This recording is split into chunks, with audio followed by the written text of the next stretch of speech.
The President asked me to tell you that he telephoned President-elect Carter a short time ago and congratulated him on his victory. The President also wants to thank all those thousands of people who worked so hard on his behalf and the millions who supported him with their votes. About an hour ago, I called Governor Reagan in California, and I told him that I congratulated him for a fine victory. I look forward to working closely with him during the next few weeks.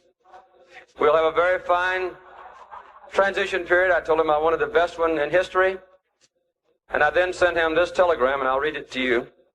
It's now apparent that the American people have chosen you as the next president. I congratulate you and pledge to you our fullest support and cooperation in bringing about an orderly transition of government in the weeks ahead. My best wishes are with you and your family as you undertake the responsibilities that lie before you, and I signed it, Jimmy Carter. A few minutes ago, I called the President of the United States and congratulated him on his victory for re-election as President of the United States. Please. He has won. We are all Americans. He is our president, and we honor him tonight. Just a few minutes ago, I called Vice President Bush and congratulated him on his victory.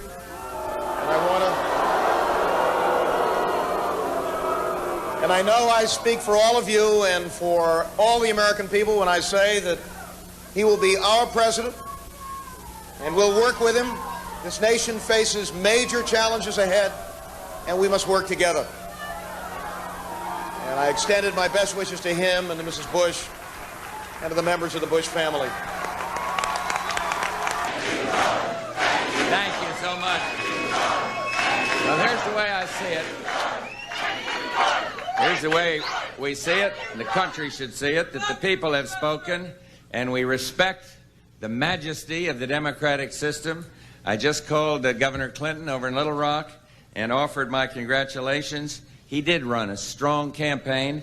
I wish him well in the White House, and I want the country to know that our entire administration will work closely with his team to ensure the smooth transition of power.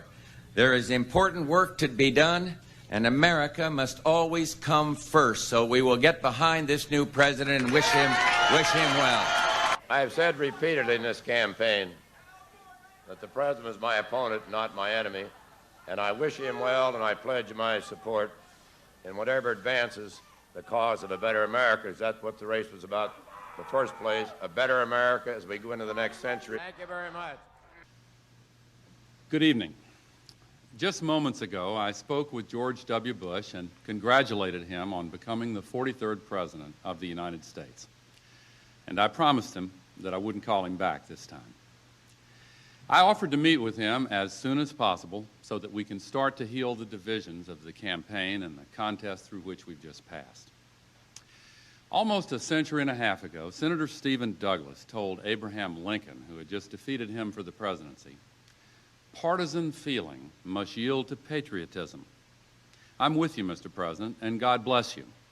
Earlier today, I spoke to President Bush, and I offered him and Laura our congratulations on their victory. We had a good conversation, and we talked about the danger of division in our country and the need, the desperate need for unity, for finding the common ground, coming together. Today, I hope that we can begin the healing. In America...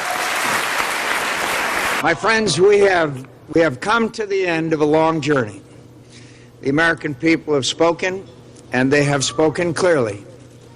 A little while ago, I had the honor of calling Senator Barack Obama to congratulate him, to congratulate him on being elected the next president of the country that we both love. In a contest as long and difficult as this campaign has been, His success alone commands my respect for his ability and perseverance, but that he managed to do so by inspiring the hopes of so many millions of Americans who had once wrongly believed that they had little at stake or little influence in the election of an American president is something I deeply admire and commend him for achieving. This is an historic election, and I recognize the special significance it has for African Americans and for the special pride that must be theirs tonight. I have just called President Obama to congratulate him on his victory.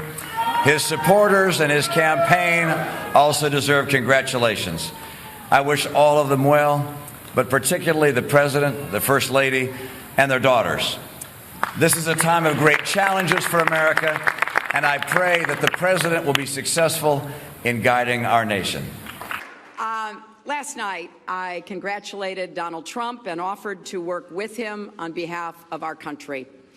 I hope that he will be a successful president for all Americans.